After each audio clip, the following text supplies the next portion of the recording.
Yeah, no, it definitely, I came back in the fall as well. And, it definitely feels different when you're like watching practice and, seeing coach yelling at other guys and not you. So it's different. It's different, but it's awesome. And then I kind of, I'm not a fan now. I watch all the games and, keeping up to date with all these guys and make sure they're doing good. And it's incredible to be back and, I miss it. So it's a lot of fun to see it. That moment when you walk off the court, when you find out, Frank talks to you a bit, you kind of break down. What was that like for you? What was going through? It was already, an emotional enough day, being senior day. The whole day, going through, shoot around and pregame meal and everything. I was emotional the whole day. I was just thinking about, it being the last time I'm playing here. And, you do it so many times and every time it feels amazing. You never feel like it's going to be, the last one. And so that was already an emotional enough day, just being, a senior here. And, when he told me that, it just, I had no idea that was going to happen. It was totally unexpected. And, I hadn't, ever really thought of it, my jersey being retired, maybe in the future or something like that. But, when I found out it was actually going to happen, it was, incredible. And, it was a surreal feeling, and I can't even really describe it. And for, coach to be the one to tell me was, something else that's, crazy.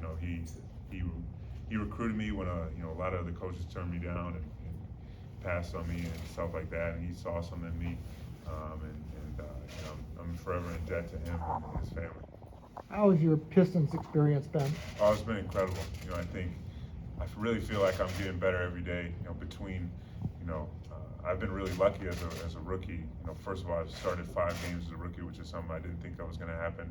I've gotten, because of COVID and different things, I've gotten experience of playing 40 minutes in an NBA game, which is something that helped me completely. I feel like the game, kind of really slowed down for me once I had that experience, because you can practice, you can, do whatever, work out, but you can't really simulate that experience until you're really there. And so when I had that, I feel like everything kind of changed for me.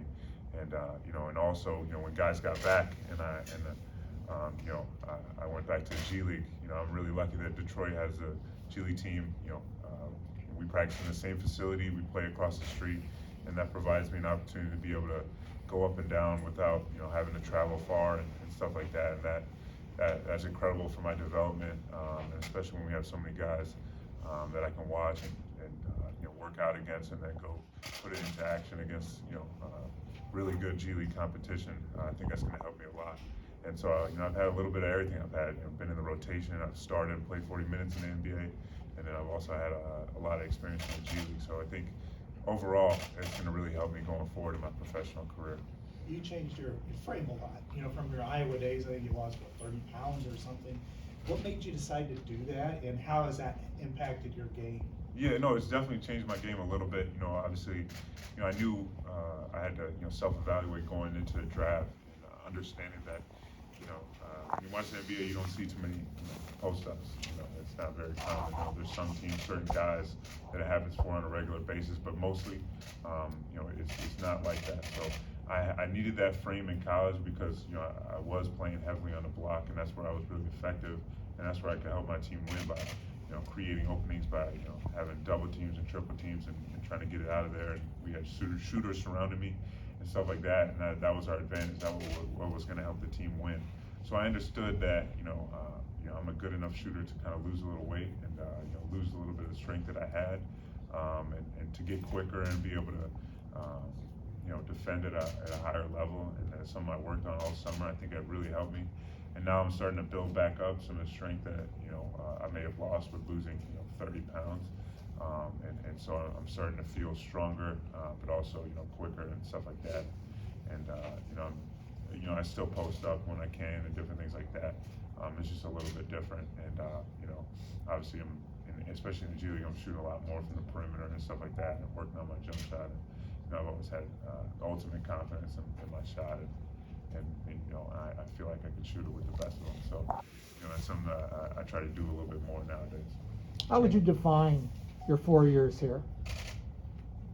I don't even know. I'd say it was incredible. I loved every single second of it. I came here.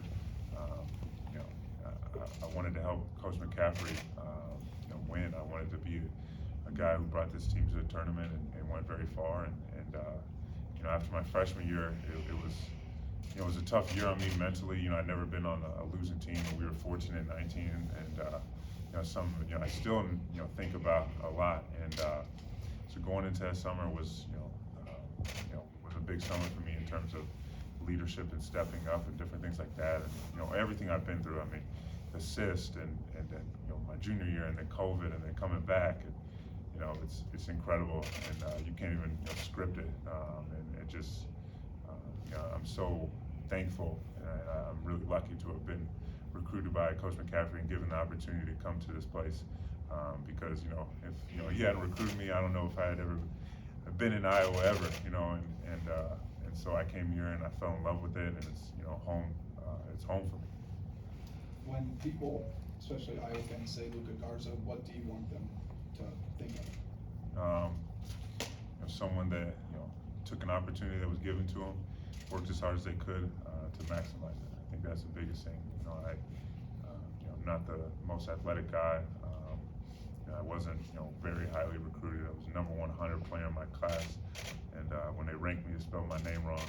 And I was able to turn that into being the best player in the country and helping my team win at a very high level, be a 2 seed in the NCAA tournament.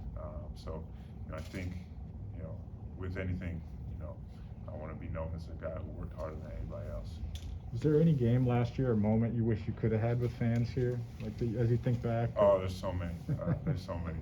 You think about that Iowa State game and moments like that, and think about senior day and that, the jersey being retired, all of that. Wishing fans could have been there. Even breaking a scoring record.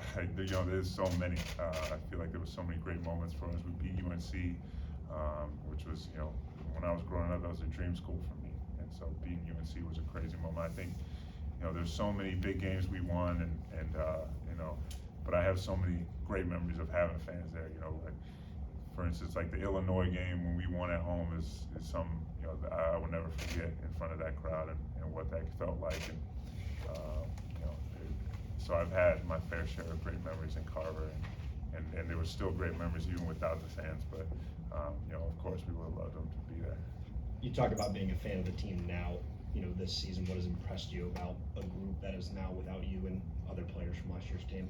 It's awesome. I think it's very similar to going into my junior year when we weren't really expected to do much, and we were able to have a really, really good season. And barring COVID, we didn't get a chance to show what we could have done in the postseason. But I think it's very similar to that year in where you have someone who has worked very hard, come out and start dominating the game in a way that's is so impressive. I watched it. Knowing Keegan and Chris, and when they first stepped on campus, how confident they were playing pickup games, it was like, who are these guys? And you saw how Keegan impacted the game last year for us.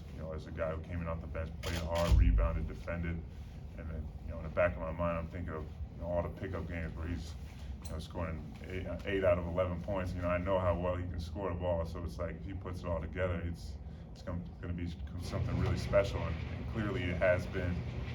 And so I'm so excited for him and his family and what he's doing and what he's brought to this team. And you talk about all the other guys who have stepped up and been so good for us, and Patrick and Aaron Eulis, Tony Perkins, Joe Toussaint, obviously Jordan, who's been here a million years, but it's been amazing. He has 10 threes at Maryland. That's he's breaking his own records and making history in the Big Ten, and so I'm so happy for him and what he's doing. So it's been awesome. It's a different perspective being a fan, but it's fun. I can't wait to watch the games and support these guys, and I'm going to do that for the rest of my life. Is there any welcome to the NBA moments where you're like thinking, oh my God, I'm guarding this guy, or this guy's? Yeah, I think there's a couple. I think the biggest one for me was, like 2 or 3 games into the year. I wasn't in a rotation, but there was foul trouble and stuff like that. So I get in. We're playing in Philadelphia, so I'm guarding Joel Embiid, and I hit a 3, and me, I start talking a little bit. And he gets the offensive rebound. He dunks it. He starts talking to me. He gets a technical. Then I hit another 3. I'm still talking, and we're going back and forth. So I think I had 4 minutes, and it just it felt like an eternity out there trying to guard him on the post. But no, that was a surreal moment, going against a guy like that, and being able to kind of handle my own. So I think that was probably the first welcome to the NBA moment for me. One or two more? Anything? All right. Thanks, everyone. Yeah.